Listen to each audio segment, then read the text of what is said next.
तो आज के लेक्चर में हम लोग क्या पढ़ेंगे बेटा? आज के लेक्चर में हम लोग पढ़ेंगे 1 स्टेडियन कितना होता है, या फिर सॉलिड एंगल किसको बोलते हैं। अब जो भी बच्चे कनेक्ट हो चुके हैं तो वो रेगुलर रहे, बीच में क्लास गैप ना करें, कहीं बीच में आप फिर फोन बंद करके नहीं चले जाओ, समझ नहीं आएगा फिर ना। तो अगला जो आर्टिकल है इसको बोलते हैं कौन सा एंगल बेटा? Solid angle. ठीक है, जितना हो सकता है उतना सिंपल तरीके से मैं आपको बताऊंगा। रीजन ये है कि अभी आपका 11th स्टार्ट हुआ है और आपको जितना सिंपल पता लगेगा उतना ही आपको इंटरेस्ट आएगा पढ़ने में।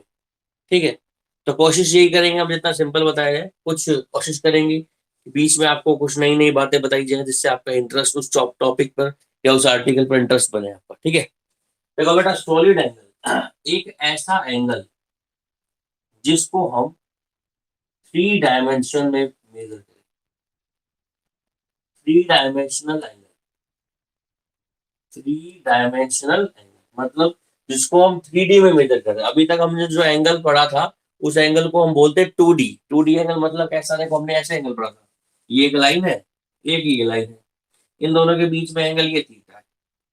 ये एंगल जो था ये किसी एक प्लेन में था। इस एंगल कौन सा एंगल बोलते हैं? 2D एंगल, या फिर इसका नाम दिया था हमने कौन सा एंगल? Plane angle.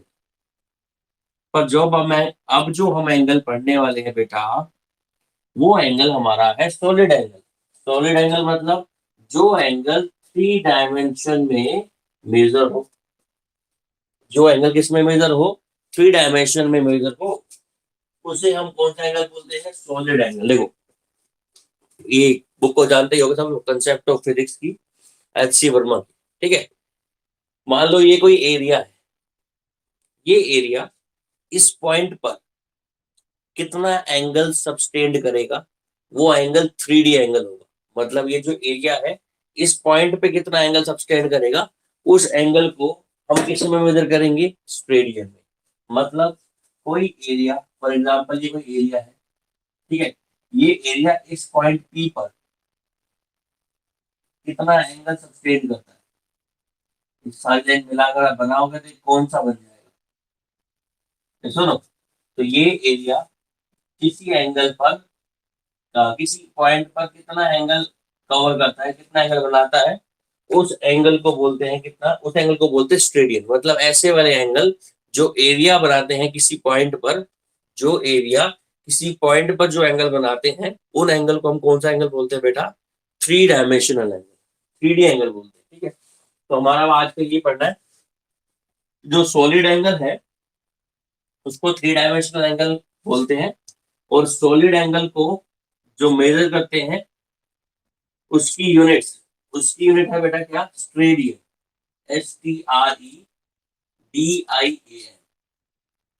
क्या बोलते हैं बेटा इसको? स्टेडियन।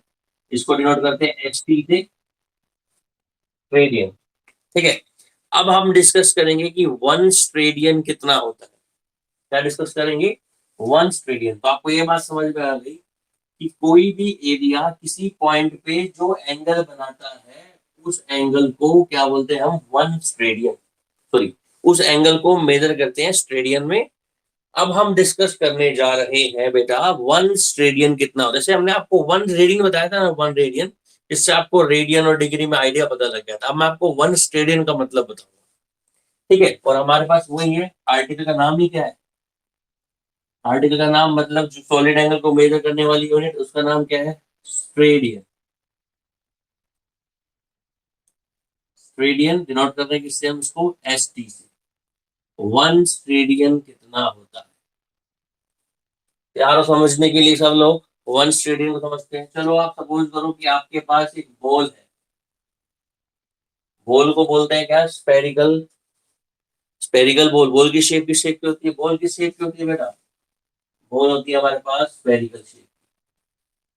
सपोज करो आपके पास एक बॉल है, इस बॉल पर आपने कोई छोटा सा एक एरिया कंसीडर कर लिया, ये area.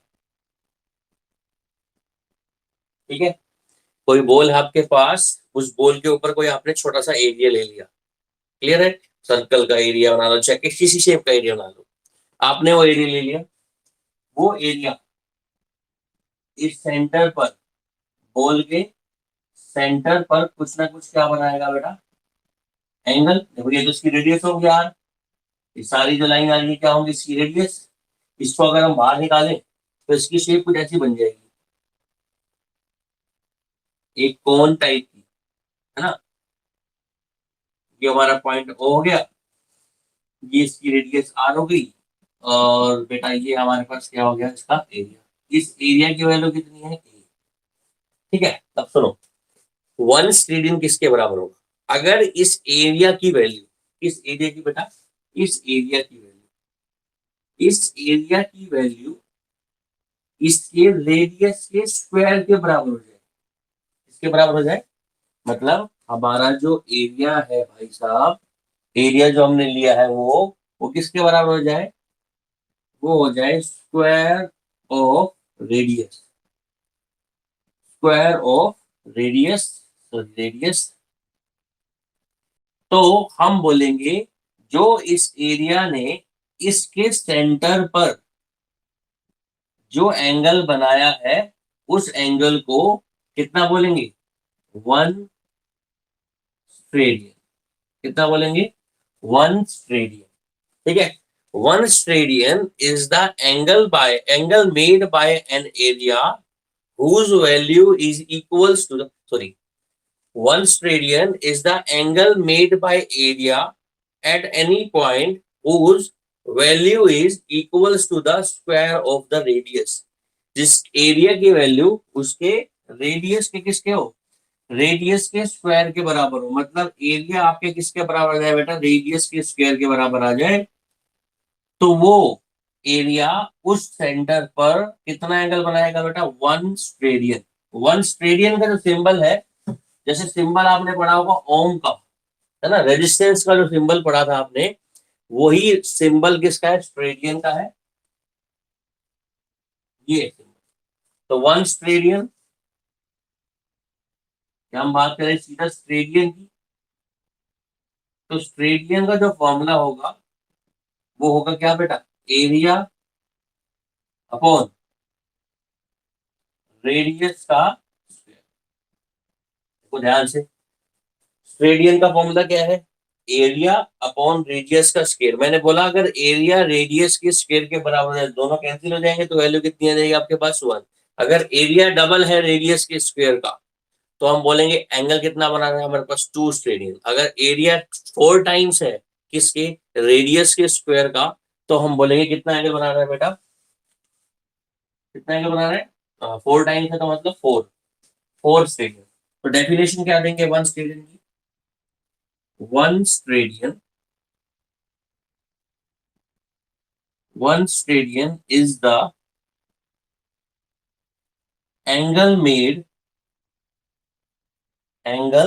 made by any area at any point whose value is equal to the square of radius, is equals to the square of। बात समझ में आई। तो आपको सिंपल सा याद रखना है, स्टेडियन की वैल्यू किसके बराबर होती है, एरिया अपॉन रेडियस का स्क्वायर। स्टेडियन को डिनोट किससे करते हो आप, स्टेडियन को डिनोट कर रहे हैं हम ओमेगा से। ठीक है, ये सिंपल है हमारे पास, इज इक्वल टू एरिया को किससे डिनोट कर रहे हैं, ए अपॉन रेडियस का स्क्वायर। ये हमारे पास 1 स्टेडियन की वैल्यू, या फिर बोल सकते हैं स्टेडियन का फॉर्मूला। ठीक है, जैसे आपको आपने पढ़ा था बेटा, थीटा बराबर एल बटा आर, ये प्लेन एंगल है, ये हमारे पास कौन सा एंगल है, प्लेन एंगल। और ये कौन सा एंगल है बेटा, सॉलिड। सॉलिड एंगल में एरिया बटे रेडियस का स्क्वायर है, और प्लेन एंगल में लेंथ बटे रेडियस है, मतलब आर का अपॉन रेडियस। थीटा बराबर क्या है हमारे पास, एल बाई आर। ये चीज हम पढ़ चुके हैं। तो इसी पे एक क्वेश्चन आपसे बन सकता है। क्वेश्चन आपसे क्या पूछ सकता है वो देखो, क्वेश्चन क्या पूछ सकते हैं, एक क्वेश्चन करते हैं इसके ऊपर। हमको ये बात तो पता लग गई कि भाई साहब स्टेडियन का फॉर्मूला क्या है, स्टेडियन या बोल सकते हैं सॉलिड एंगल, इसका फॉर्मूला होगा एरिया अपॉन रेडियस का स्क्वायर, मतलब omega equals to A upon R square. ये हमें पता लग गया फॉर्मूला। सॉलिड एंगल निकालने का फॉर्मूला हमें पता लग गया। अब क्वेश्चन क्या है वो सुनो। वाहिगुरु जी, क्वेश्चन है calculate what is the angle, sorry what is the angle made bye A sphere eight its centre. एक स्फीयर अपने सेंटर पर एंगल की वैल्यू, कौन सा angle, solid angle. What is the solid angle made bye a sphere eight its centre. एक solid angle है आपके पास, sorry एक आपके पास स्फीयर है, उस स्फीयर की वजह से उसके सेंटर पर सॉलिड एंगल बनेगा। उस सॉलिड एंगल की वैल्यू कितनी होगी आपको वो निकालनी है। तो सबसे पहले एक स्फीयर कंसीडर कर लेते हैं। ये हमारे पास एक स्फीयर है, ठीक। इसकी रेडियस कितनी है बेटा, आर रेडियस इसकी, क्लियर है। अब इसका एरिया, इस पूरे स्फीयर का एरिया क्या होता है, एरिया ऑफ द स्फीयर, ये होता है 4 पाई r स्क्वायर। अब हमें निकालना है कितना स्टेरिन बनाएगा, तो स्टेरिन का फॉर्मूला क्या है, omega is equal to area upon radius का स्क्वायर। एरिया कितना है बेटा, 4 पाई r स्क्वायर। रेडियस कितनी है, आर का स्क्वायर, आर स्क्वायर से आर स्क्वायर कैंसिल, कितना आ गया 4 पाई। 4 पाई क्या चीज होती है, 4 पाई है angle made bye a sphere. एक हमारे पास स्फीयर है, गोला है, वो गोला सेंटर पर कितना एंगल बनाता है, 4 पाई। हम लिख सकते हैं स्फीयर मेड, एक गोला, या फिर बोल सकते हैं sphere made a angle of 4 pi steradian at its centre, at its centre. बहुत जगह यूज होने वाला आपसे, ठीक है। तो 1 रेडियन के बारे में पूछ सकता है आपसे, और 1 स्टेडियन के बारे में। होप सो आपको सबको समझ में आ गया होगा। तो ये स्टेडियन है और रेडियन है, इसके बारे में बात करें, ठीक है।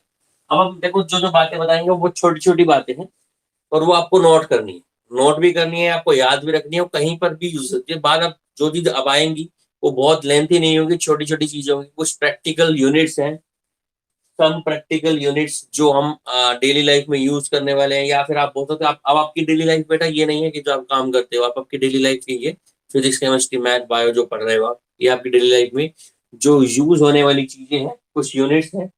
उन यूनिट्स के बारे में हम बात करेंगे। सबसे पहले हम बात करते हैं कोहेरेंट सिस्टम ऑफ यूनिट की। किसके बात करते हैं बेटा, coherent system of unit. Next term, अब आपसे पूछ सकता है कि कौन सा सिस्टम ऑफ यूनिट कोहेरेंट होता है। तो कोहेरेंट सिस्टम ऑफ यूनिट का आपको पता होना चाहिए। क्या नाम है बेटा, कोहेरेंट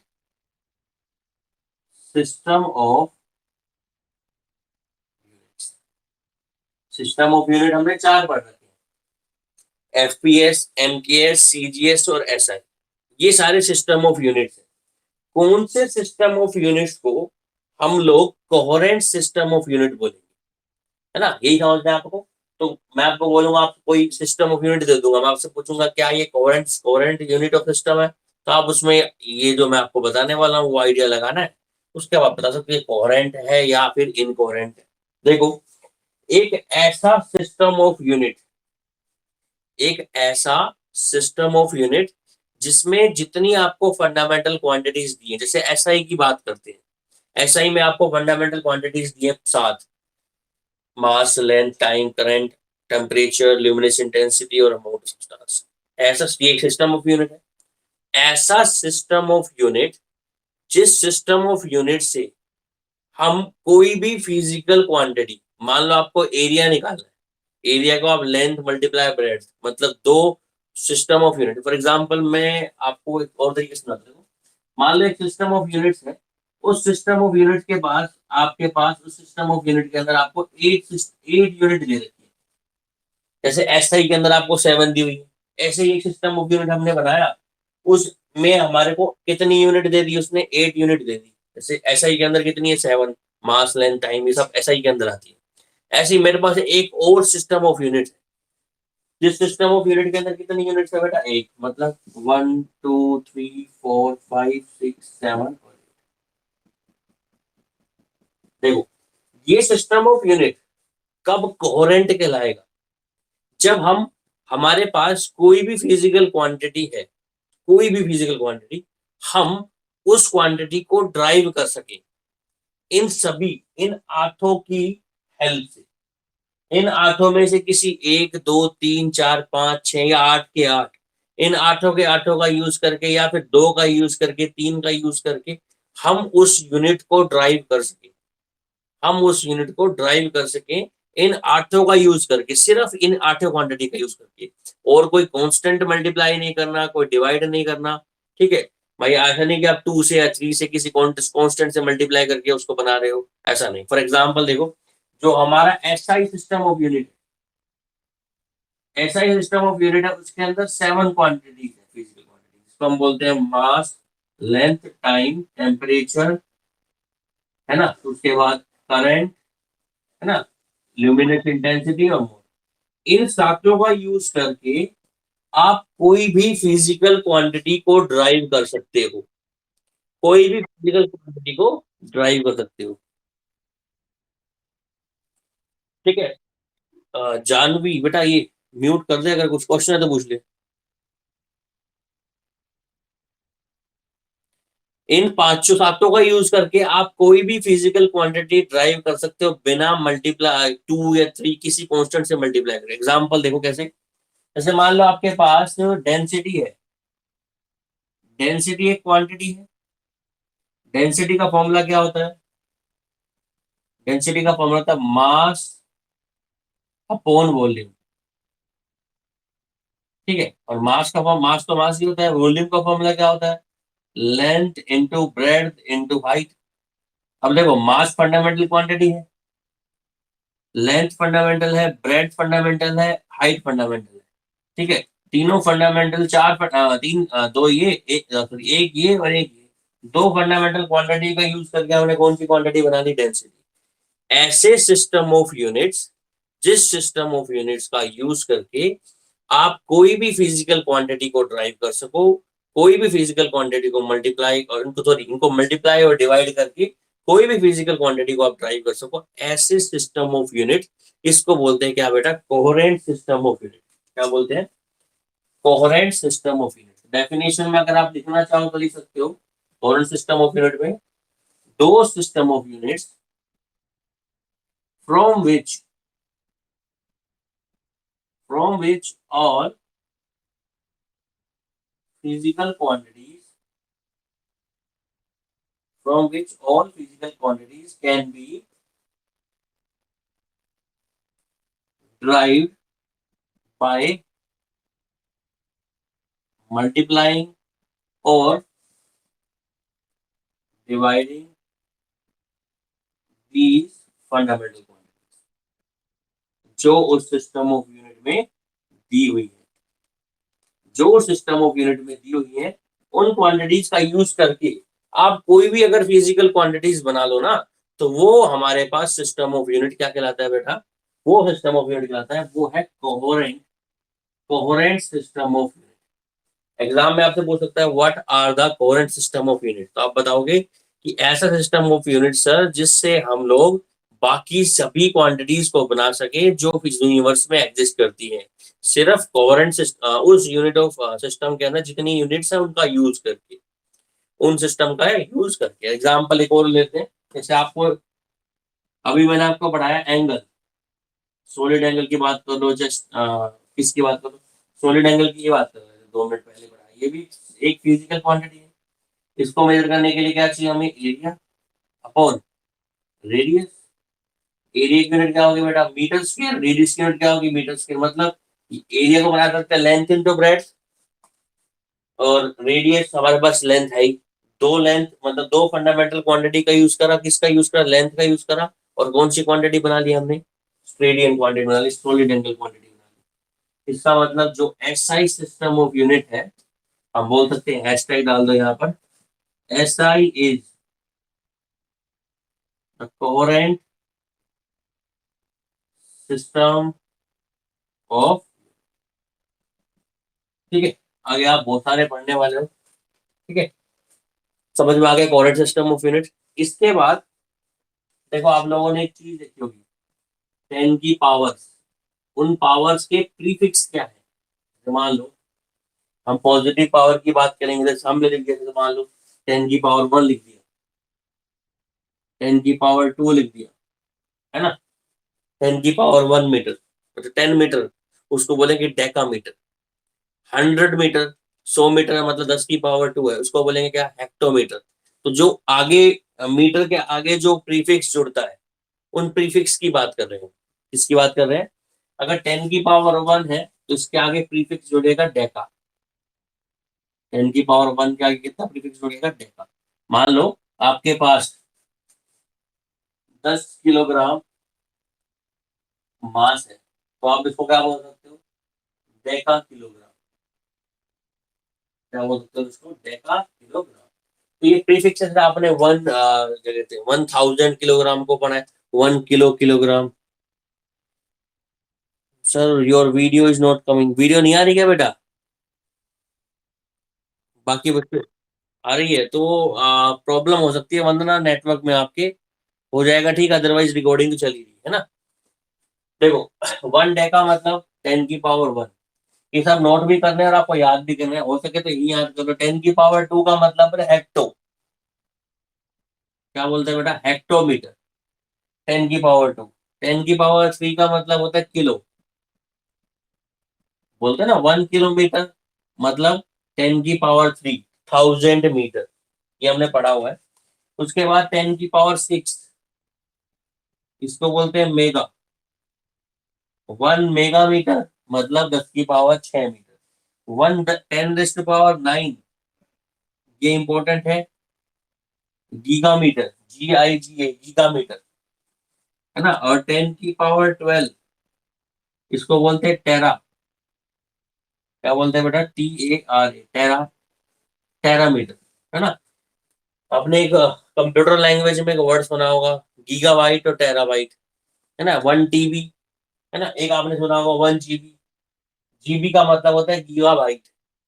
जैसे बोलते थे ना, एक चिप कितने जीबी की है, वो जीबी के अंदर जी का मतलब क्या होता है, गीगाबाइट। गीगा मतलब वो 10 की पावर कितना बाइट बेटा, 9। और आजकल टीवी में भी आ रही है, टीवी का मतलब क्या है, टेराबाइट। 10 की पावर 12 का मतलब कितना होगा, टेराबाइट। 10 की पावर 15, 10 की पावर 15 का मतलब पेटा, PETA। और 10 की पावर 18, इसको बोलते हैं एक्सा। ये आपको याद है।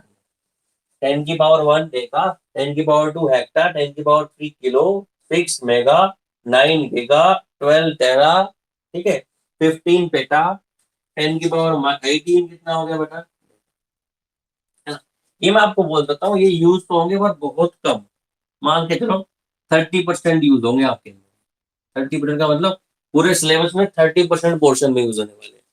और जो 90% यूज होने वाले हैं वो 10 की पावर- के अंदर है, मतलब छोटी पावर, जो छोटी यूनिट जो है। अगर आप बोल रहे हो 10 की पावर-1, इसको बोलते हैं डेसी, याद होगा, 1 डेसीमीटर, है ना। तो 1 मीटर को 10 से डिवाइड कर दो, मतलब 0.1 मीटर, समझ रहे हो। 1 डेसीमीटर मतलब 10 की पावर कितना होता है बेटा, -1। 10 की पावर-1 मतलब 1/10, और 1/10 मतलब 0.1 मीटर, ठीक है। ऐसे ही 10 की पावर-2, इसको बोलते हैं सेंटी, याद होगा, 1 सेंटीमीटर आपने पढ़ा भी होगा। 10 की पावर-3, इसको बोलते हैं बेटा मिली, 1 मिलीमीटर भी आप लोगों ने पढ़ा होगा। 10 की पावर-6, इसको बोलते हैं माइक्रो, 1 माइक्रोमीटर। ये बहुत बार यूज होगा, इंपॉर्टेंट है। क्यों यूज होगा, क्योंकि जितनी भी फिजिकल क्वांटिटीज है वो माइक्रोमीटर में ही एक्सप्रेस की जा रही है आजकल, ठीक है। और चलते हैं, 10 की पावर-9, नैनो। जो नैनो गाड़ी है ना, उसका नाम नैनो इसलिए पड़ा है कि उसका साइज बहुत स्मॉल है। 10 की पावर कितना है, -9। नैनो टेक्नोलॉजी एक ब्रांच है फिजिक्स की जहां पर आप बहुत छोटे पार्टिकल्स के बारे में डील करते हो, ठीक है। उसके बाद 10⁻⁻12 इसको बोलते हैं पीको, पिकोमीटर। 10⁻⁻15 फेम्टो, 15 को कितना बोलते हैं बेटा, फेम्टो। और लास्ट है 10⁻⁻18, इसको बोलते हैं एटो। ये आप सब याद रखना है, ठीक है। एक बार इसको यूज करके मैं बोल रहा हूँ, ये आपको 70% टाइम्स मिलेगा एग्जाम में, नहीं हर जगह यूज होने का, कहीं ना कहीं आपको ये मिल ही जाएगा। क्लियर है। तो ये तो थे प्रीफिक्स जो पावर ऑफ 10 के आगे लगते थे, मतलब 10 की पावर जो आगे लगी है उसके क्या प्रीफिक्स बनते हैं। अब हम बात करेंगे कुछ प्रैक्टिकल यूनिट की। जैसे हम सबसे पहले प्रैक्टिकल यूनिट की बात करेंगे, डिस्टेंस। हम डिस्टेंस को मेजर करते हैं, ठीक है। डिस्टेंस को हम लोग कैसे मेजर करते हैं हमें पता है। अब स्मॉल डिस्टेंस को अलग मेजर करेंगे और लार्ज डिस्टेंस को अलग मेजर करेंगे। स्मॉल डिस्टेंस की जो कॉमनली यूज होने वाली प्रैक्टिकल यूनिट्स हैं, स्मॉल डिस्टेंस की जो कॉमनली यूज होने वाली प्रैक्टिकल डिस्टेंस है, उन प्रैक्टिकल डिस्टेंस का नाम पहले हम पढ़ेंगे। कॉमनली जो जनरली हर जगह यूज होती है, सबसे पहली जो कॉमनली यूज होने वाली प्रैक्टिकल डिस्टेंस है इसका नाम है फर्मी। क्या नाम है बेटा, फर्मी मीटर। नाम सुना होगा। हम पढ़ रहे हैं, क्या पढ़ रहे हैं बेटा, हम पढ़ रहे हैं लेंथ को मेजर करने वाली स्मॉल यूनिट। हम मेजर किसका मेजरमेंट पढ़ रहे हैं, हम मेजरमेंट पढ़ रहे हैं बेटा लेंथ का। और लेंथ को मेजर करने वाली स्मॉल यूनिट, सबसे स्मॉल यूनिट के बारे में बात कर रहे हैं, फर्मी मीटर। ये फर्मी मीटर का मतलब होता है 10⁻⁻15 इसको आप फेम्टो भी बोलते हो, 10⁻⁻15 मीटर। जब भी आप लोग न्यूक्लियस की स्टडी करोगे, न्यूक्लियस फिजिक्स के अंदर पढ़ोगे, तो वहां पर जो डिस्टेंस आप लोग लोगे, वहां पर जो डिस्टेंस होगी वो फर्मी मीटर में होगी। किसमें होगी बेटा, मतलब न्यूक्लियस के बीच की डिस्टेंस। न्यूक्लियस में कौन कौन आते हैं, प्रोटॉन और न्यूट्रॉन। इन न्यूक्लियस के बीच की डिस्टेंस को मेजर किसमें करते हैं बेटा, फेम्टी, फेमोमीटर, फर्मी मीटर के अंदर। दूसरा बात करते हैं एंगस्ट्रॉन। क्या बात करते हैं बेटा, ए एन, एंगस्ट्रॉन, ठीक है। इसको डिनोट करते हैं ए डिग्री से। 1 एंगस्ट्रॉन का मतलब है 10⁻⁻10, 10⁻⁻10 मीटर, ठीक है। ये जनरली पता है कहाँ यूज होते हैं, एटम्स के बीच की डिस्टेंस, एटम्स के बीच की डिस्टेंस, है ना। अगर आपसे कोई बोले कि न्यूक्लियस के बीच की डिस्टेंस कितनी होगी, तो आप उसको कैलकुलेशन में फर्मी मीटर का वर्ड यूज करोगे, क्योंकि वहां इतनी वो डिस्टेंस यूज करने के लिए हम फर्मी का यूज करेंगे। एटम की डिस्टेंस यूज करने के लिए हम किसका यूज कर रहे हैं, एंगस्ट्रॉन्स का यूज करने के लिए। Number third nanometre. नैनो बताई थी आपको मैंने, 10⁻⁻9 मीटर। उसके बाद एक बताया था मैंने आपको माइक्रोन, 10⁻⁻। ये चार बेसिकली यूनिट है जो लेंथ की स्मॉल वैल्यू मेजर करती है। स्मॉल लेंथ को मेजर करने के लिए चार हमारे पास बेसिक यूनिट है, जो चार का यूज बहुत यूज होगा हमारे पास। उनका नाम है fermi, angstrom, nano, micro. Nanometer, micrometer, angstrom, 1 angstrom, ये एक फर्मी मीटर, ठीक है। ये तो हो गया स्मॉल लेंथ मेजर करने के लिए। अब बात करते हैं लार्ज लेंथ को मेजर करने की। लार्ज लेंथ का मतलब एक ऐसी डिस्टेंस जो आपके पास बहुत ज्यादा लार्ज हो, है ना। लार्ज डिस्टेंस को मेजर करने के लिए सबसे पहला वर्ड आता है light year. Light year, light year का मतलब, ये लाइट ईयर एक यूनिट है जो लेंथ को मेजर करती है और लार्ज लेंथ को मेजर करती है। किसको मेजर करती है बेटा, लार्ज लेंथ को मेजर करने की यूनिट है, इसका नाम है लाइट ईयर। इसको 1 LY से लिख देते हैं, लाइट ईयर, ठीक है। होता क्या है, देखो लाइट की स्पीड हमें पता है बहुत ज्यादा है। लाइट एक साल में जितनी डिस्टेंस ट्रेवल करेगी उस डिस्टेंस को बोलते हैं 1 लाइट ईयर। मान लो आपने यहाँ लेके लाइट स्विच ऑन किया, एक लेजर लाइट का स्विच को ऑन किया, लाइट ट्रेवल करने लग गई, 1 साल तक उसे चलने दो। 1 साल तक वो जितनी डिस्टेंस ट्रेवल कर लेगी लाइट, उस डिस्टेंस को बोलेंगे कितना बेटा, 1 लाइट ईयर। क्या होगा, 1 light year is the distance travelled by the light, distance travelled by the light in 1 year, distance travelled by the light in 1 year, उसको कितना बोलेंगे, 1 लाइट ईयर। याद रखना है आपको ये वैल्यू, 1 लाइट ईयर वो होती है कितनी, ये याद रखोगे, 9.467 इंटू 10⁻15 11 मीटर, 9.467 इंटू 10⁻11 मीटर। ये किसकी इक्वल है बेटा, 10⁻11 नहीं है बेटा, 10⁻15 मीटर। याद कर लो इस वैल्यू को, कितना होता है 1 लाइट ईयर, 9.467 इंटू 10⁻15। आप चाहो तो इसको कैलकुलेट भी कर सकते हो। कैलकुलेट करने का तरीका क्या है भाई, हमें पता है स्पीड बराबर क्या होता है, डिस्टेंस अपॉन टाइम। हमें डिस्टेंस निकालना है, तो यहाँ डिस्टेंस निकाल लेंगे। डिस्टेंस का फॉर्मूला क्या हो जाएगा, speed multiply by time. Speed कितनी है लाइट की, 2.99 ले लेते हैं, इंटू 10 की पावर कितना, 8 टाइम 1 साल, 365 दिन।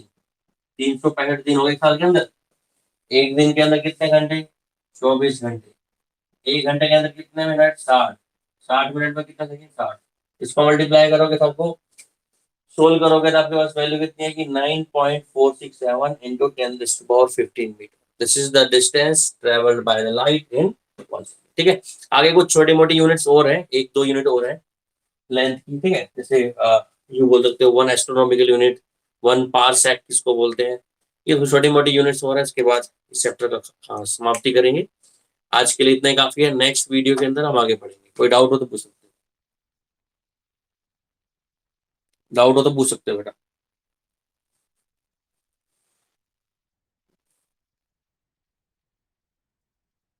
रेडियन एंड डिग्री,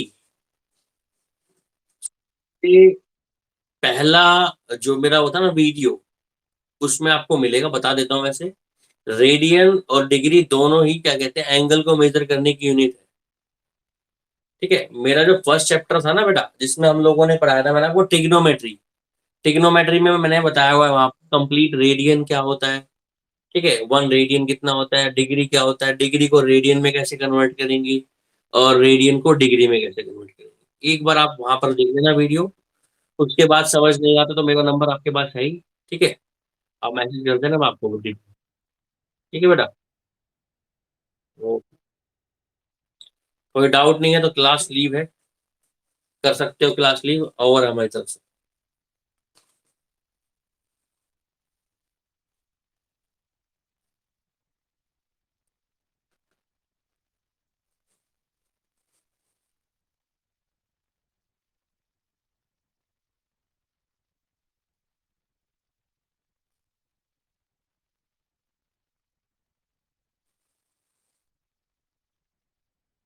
डाउट अभी थी। पैरालैक्स एंगल अभी बताऊंगा, कल बताऊंगा वो, तो आप थोड़ा सा आगे चलते हो। ठीक है, कल डिस्कस करेंगे। पैरालैक्स एंगल समझने, पैरालैक्स एंगल समझने से पहले 1 एस्ट्रोनॉमिकल यूनिट क्या होती है वो पता होनी चाहिए। अब पूछो। ये फर्स्ट चैप्टर ही है, यूनिट फर्स्ट ही है, फर्स्ट यूनिट के 3 चैप्टर हैं। फर्स्ट मैंने आपको करा दिया है, सेकंड चैप्टर चल रहा है।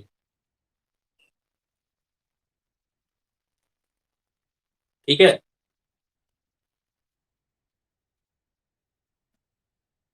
हाँ वो एस्टर अरोड़ा या फिर प्रदीप में मिलेगा, एनसीईआरटी में बिल्कुल डायरेक्ट डायमेंशन पे पहुंच गया, यूनिट एंड डायमेंशन पर। तो आप एक रेफरेंस के लिए बुक परचेज कर लो, या फिर मैं आपको नोट्स भेज दूंगा आज ना ग्रुप के अंदर ही। ठीक है, ओके बेटा।